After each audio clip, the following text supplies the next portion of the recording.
सुप्रभात विद्यार्थियों। संधि प्रकरण आज हम पढ़ने जा रहे हैं। तो संधि प्रकरण पढ़ने से पहले सबसे पहले हम इसकी परिभाषा देखेंगे।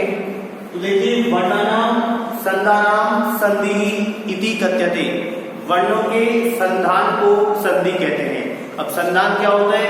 संधान होता है वर्णों का मेल। हिंदी में परिभाषा लिखी हुई है, दो वर्णों के परस्पर मेल को संधि कहते हैं। जहां दो वर्णों का मेल होगा वहां संधि होगी। इसके बाद में आते हैं संधि के भेद या संधि के प्रकार। संधि तीन प्रकार की होती है। स्वर संधि, जिसको हम अच संधि भी कहते हैं, व्यंजन संधि, जिसको हम हल संधि भी कहते हैं, और विसर्ग संधि, जिसको हम विसर्ग संधि भी कहते हैं। अब यहाँ स्वर संधि को अच संधि क्यों कहते हैं? क्योंकि स्वर है ये अच के अंतर्गत आते हैं। अच यहाँ पर एक प्रत्याहार है और अच प्रत्याहार के अंतर्गत जितने भी स्वर हैं वो सभी इसके अंतर्गत आ जाते हैं। व्यंजन संधि को हम हल संधि कहते हैं क्योंकि हल भी यहाँ एक प्रत्याहार है और हल के अंतर्गत सभी व्यंजन वर्ण आ जाते हैं। तो ये अपने हो गए संधि के भेद। तो आपके सिलेबस में है केवल स्वर संधि, तो आपको केवल स्वर संधि पढ़नी है और आज हम शुरू करेंगे स्वर संधि। तो देखिए,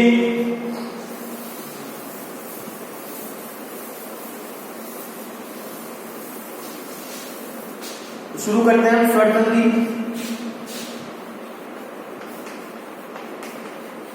सबसे पहले परिभाषा देखते हैं।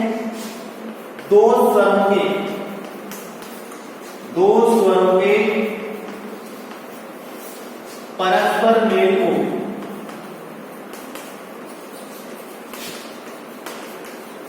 स्वर संधि कहते हैं।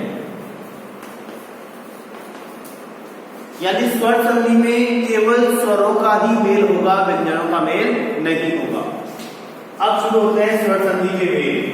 सबसे पहले हम पढ़ेंगे दीर्घ संधि। दीर्घ संधि ए, ई, उ, री के पश्चात समान स्वर आए तो पूर्व तथा पर के स्थान पर दीर्घ आदेश हो जाता है। दीर्घ आदेश हो जाता है। देखिए, ये चार स्वर ऐसे हैं, पूर्व और पर। देखिए, ये हो गया आपका पूर्व प्लस ये हो गया आपका पर। पूर्व यानी पहले वाला, पर यानी बाद वाला। तो पूर्व और पर दोनों में यदि ये समान आते हैं, पूर्व में ए आ जाए, पर में भी ए आ जाए। अब यहाँ ए और आ दोनों हैं, यहाँ भी ई और ई, उ, री और री दोनों आ सकते हैं। तो ये चार स्वर जब समान आएंगे तो ही होगी दीर्घ संधि। इनके अलावा यदि कोई स्वर समान आता है तो वहां दीर्घ संधि नहीं होगी। एग्जाम्पल लेते हैं।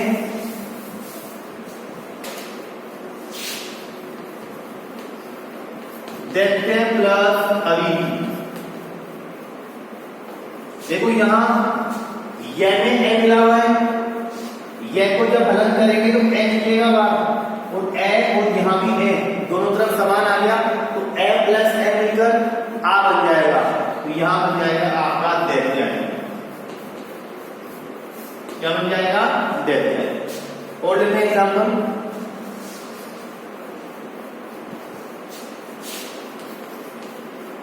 गुरु प्लस उपदेश है। गुरु प्लस उपदेश है। यहां रे में उ है, जब रे को हलन करेंगे तो उ निकलेगा बाहर, और उ के बाद में भी क्या आ गया? उ आ गया, और दोनों मिलकर दीर्घ उ बन जाएंगे, और दीर्घ उ बन जाएंगे तो यहां बन जाएगा गुरु उपदेश है। क्या बन जाएगा? गुरु उपदेश है। और लेते हैं एग्जाम्पल। पितृ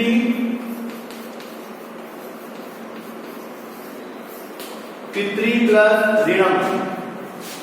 देखिए तय को हलन करेंगे, री आ गया और री के बाद में भी क्या है, री है, तो दोनों री मिलकर दीर्घ री बन जाएगा और दीर्घ री बन जाएगा तो आपका शब्द बन जाएगा पितृणम। शब्द क्या बन गया, पितृणम।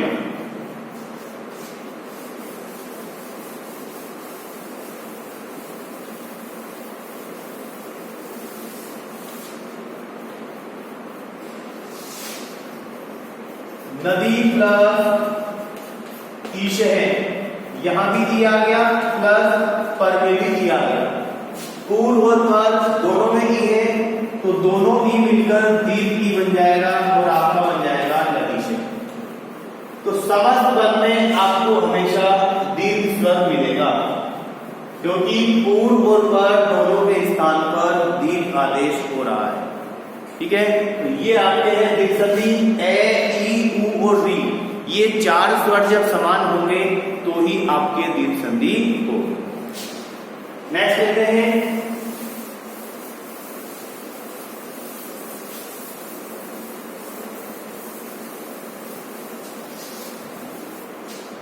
यण संधि। ई, उ, री के पश्चात असमान स्वर आए, असमान स्वर आए तो इसको मैं पहले लिख रहा हूं, असमान स्वर आए तो ई के स्थान पर यह, उ के स्थान पर वह, री के स्थान पर रे और री के स्थान पर ले हो जाता है। देखिए ई, उ, री, री ये आना चाहिए पहले और बाद में असमान स्वर। असमान का मतलब कि पहले ई आ गया तो बाद में ई नहीं आना चाहिए। यदि बाद में भी ई आ गया तो दोनों तरफ क्या हो जाएंगे, समान स्वर हो जाएंगे। यहां लिख रहा है असमान, पहले उ आ रहा है तो बाद में उ नहीं आना चाहिए, उसके अलावा कोई भी स्वर आ सकता है। यदि ऐसा होता है ई के स्थान पर ये, उ के स्थान पर वे, री का रे और री का ले हो जाता है। एग्जाम्पल लेते हैं, प्रति प्लस एकम।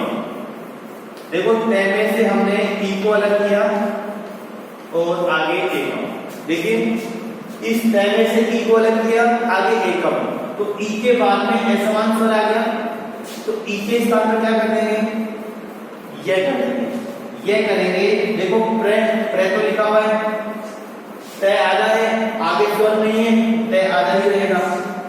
यह हलंत है और यह के आगे स्वर आ रहा है ए, तो यह और ये मिलके ये बन जाएगा, यह प्लस ए, ये और आगे यह और मैं, तो ये क्या बन जाएगा आपका प्रत्येकम बन जाएगा।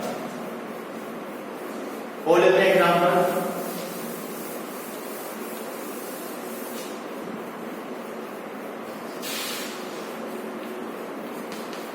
गुरु प्लस आज्ञा। रे में से उ निकाला, आगे आज्ञा। उ प्लस आ, उ के बाद में असमान स्वर आ गया, उ के स्थान पर क्या कर देंगे, वह कर देंगे। वह करने के बाद में देखिए रे आधा है, रे आधा ही रहेगा, वह को मिला देंगे आ में, वह प्लस आ, वाह, और आगे बचा हुआ है क्या, क्या बन गया, गुरु आ गया। और आपको पता है कि वह जब हलंत होता है, आधा होता है, तो ये आगे वाले वर्ण के ऊपर चला जाएगा, तो इसको यहां से हटा के और बाकी ऊपर लगा दो, तो ये आपका बन जाएगा गुरु आ गया। और लेते हैं एग्जाम्पल,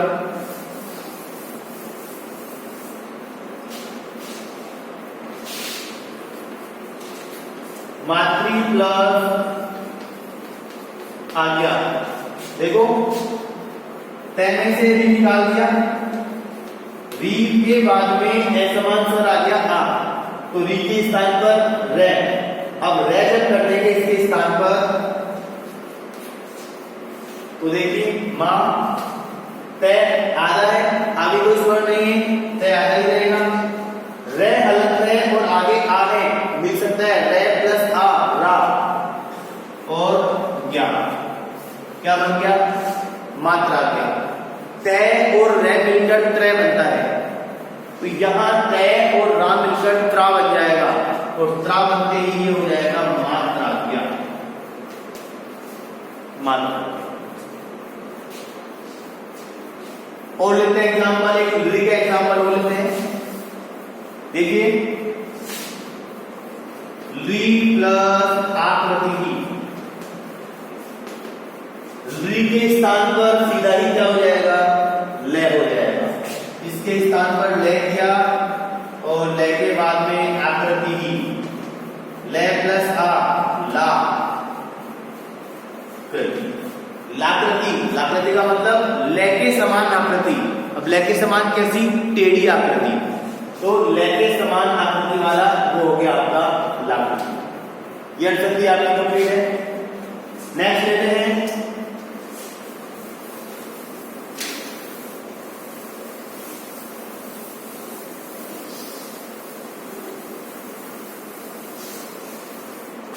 नेक्स्ट आपकी है गुण संधि। ए या आ के पश्चात ई उ री आए तो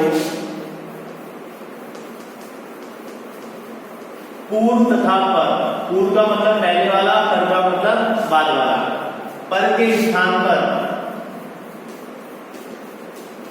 एक आदेश। एक आदेश क्या होता है? यदि ए या आ के बाद में ई आ जाए तो इन दोनों के स्थान पर मिलकर क्या हो जाएगा? ए हो जाएगा। ए या आ के बाद में ओ आ जाए तो दोनों के स्थान पर ओ, री आ जाए तो अर और री आ जाए तो अल हो जाता है। देखिए ए या आ प्लस ई दोनों के स्थान पर ए, ए या आ प्लस उ दोनों के स्थान पर ओ, ए या आ प्लस बी दोनों के स्थान पर अर और डी आ जाए तो अल। एग्जाम्पल लेते हैं नर प्लस इंद्र। देखो रे को हलन करेंगे, जैसे इसको हलन करेंगे ए निकल जाएगा बाहर। ए प्लस ई, ए प्लस ई दोनों के स्थान पर ए, इन दोनों के स्थान पर क्या हो जाएगा? इन दोनों के स्थान पर जाएगा ए, और जब दोनों के स्थान पर ए होगा तो आपका रूप बन जाएगा नरेंद्र है। क्या बन जाएगा? नरेंद्र है। और देखिए एग्जाम्पल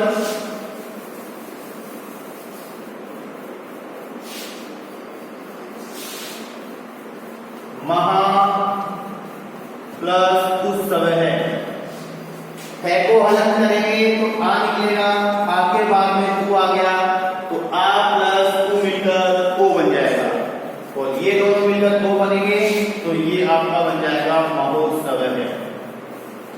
क्या बन जाएगा? महोत्सव है।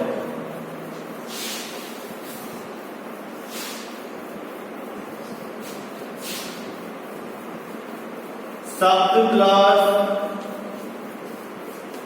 ऋषि, ए को हलन किया, ए निकल गया, ए के बाद में री आ गया, ए प्लस री, ए प्लस री क्या बन जाएगा? अर बन जाएगा, और अर बनते ही आपका बन जाएगा सप्तर्षि। क्या बन जाएगा? सप्तर्षि। ली का एग्जाम्पल हो लेते हैं मम प्लस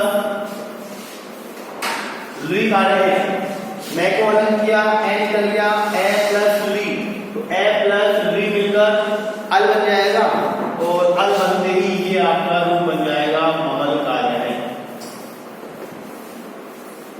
ये आपके गुणसंधि ए या आ के बाद में ई उ री आ जाए तो पूर्व और पर यानी पहले वाले और बाद वाले के स्थान पर एक आदेश। एक आदेश क्या हो जाता है? ई आ जाए तो ए, उ आ जाए तो ओ, री आ जाए तो अ, और री आ जाए तो अल हो जाता है। फिर आपके नेक्स्ट आती है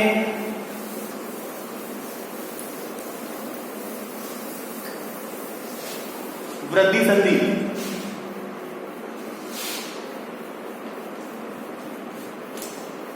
वृद्धि संधि, तो देखिए वृद्धि संधि लेते हैं।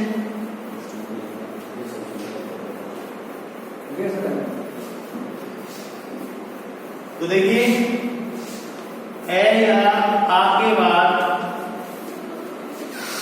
ए,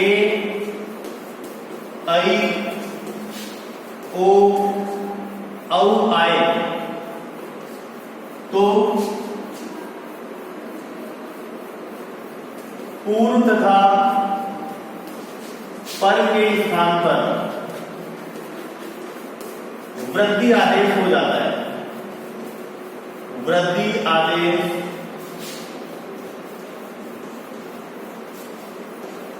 हो जाता है। देखिए इससे पहले हमने मूल संधि पढ़ी थी, उसमें ए या आ के बाद में ई ऊ ऋ री आया था, और यहाँ ए या आ के बाद में ए आई ओ औ। यदि ऐसा होता है तो दोनों के स्थान पर वृद्धि आदेश। वृद्धि आदेश क्या होता है? यदि ए या आ के बाद में ए आ जाए तो इन दोनों का वृद्धि आदेश होता है आई। ए या आ के बाद में ए आ जाए या आई आ जाए, दोनों का वृद्धि आदेश क्या होता है? आई। और ए या आ के बाद में ओ या औ आ जाए, इन दोनों का वृद्धि आदेश क्या होता है? औ।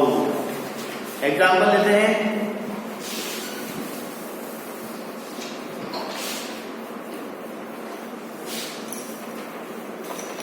देखिए एग्जाम्पल, एक प्लस एकम। यहां कै को हलन किया, ए निकल गया, ए प्लस ए, ए प्लस ए, दोनों का वृद्धि आदेश आई।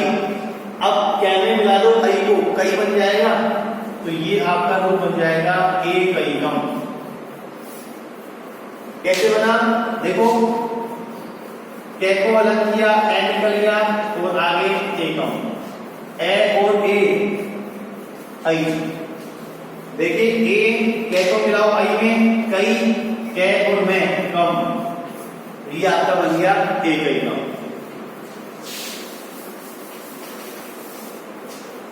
और लेते हैं एग्जाम्पल, सदा प्लस एव। देखो अलग किया, आ निकला, आ प्लस ए आई, और आई बनते ही आपका बन जाएगा सदैव। महा प्लस औषधि, है को अलग किया, आ निकल गया, आ प्लस औ, दोनों के स्थान पर औ, क्योंकि औ का वृद्धि आदेश क्या होता है? औ का वृद्धि आदेश होता है औ। ओ औ दोनों का वृद्धि आदेश क्या होगा? औ। तो आ प्लस औ मिलकर औ बन जाएगा, तो ये आपका बन जाएगा महोष्ठी। तो देखिए समस्त पद में आपको दो मात्राएं मिलेंगी, क्योंकि इसका वृद्धि आदेश आई होता है, इनका वृद्धि आदेश औ होता है, दोनों पे हमेशा दो मात्राएं। ठीक है, ये आपके वृद्धि संधि। लास्ट आपके इसमें है हयाती संधि।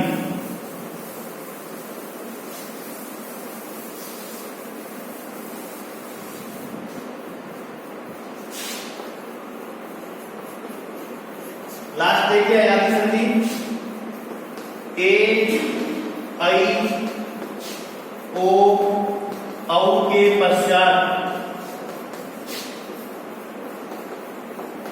कोई स्वर आए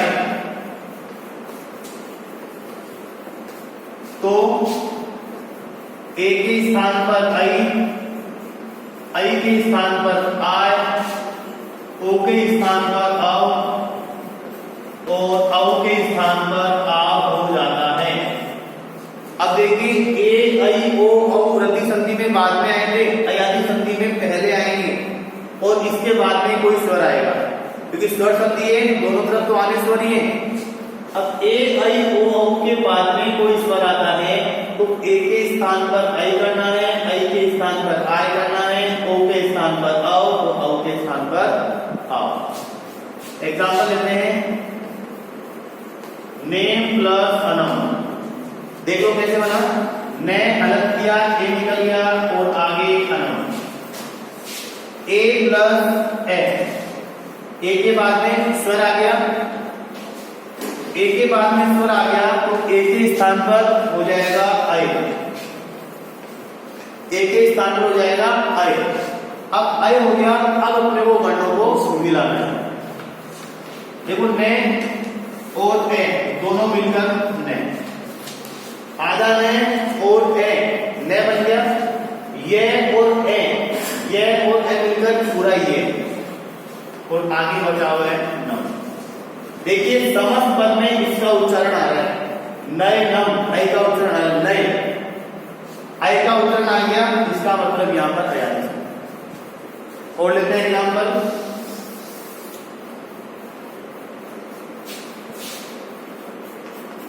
गई प्लस अगह, गे में अलग किया आई और आगे अगह, आई के स्थान पर आय, आई के स्थान पर आय, गे प्लस आ गा बन जाएगा, ये प्लस ए ये बन जाएगा और आगे के है, तो ये बन गया आपका गाय है। ओ का एग्जाम्पल ले लेते हैं,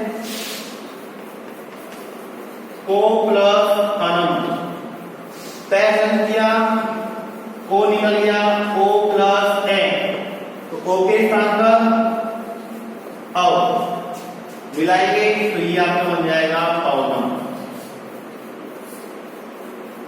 और लास्ट एग्जाम्पल आपका है औ का, पौ प्लस अके है, पहले करेंगे औ निकल जाएगा और आगे अके है, औ के स्थान पर आओ, पे प्लस आ बन जाएगा, वे और ए मिलकर वे बन जाएगा और आगे के, ये बन गया आपका पाव। देखिए समस्त पद में इनका उच्चारण आ रहा है, औ ये देखो पाव, अब आ रहा है आय, यहाँ आय आ रहा है गाय के और यहाँ आ रहा है आओ। तो ये आपके लिए अयाची संधि, स्वर संधि में आपको इतना ही पढ़ना है, रिवीजन आपको करना है। ओके स्टूडेंट, धन्यवाद।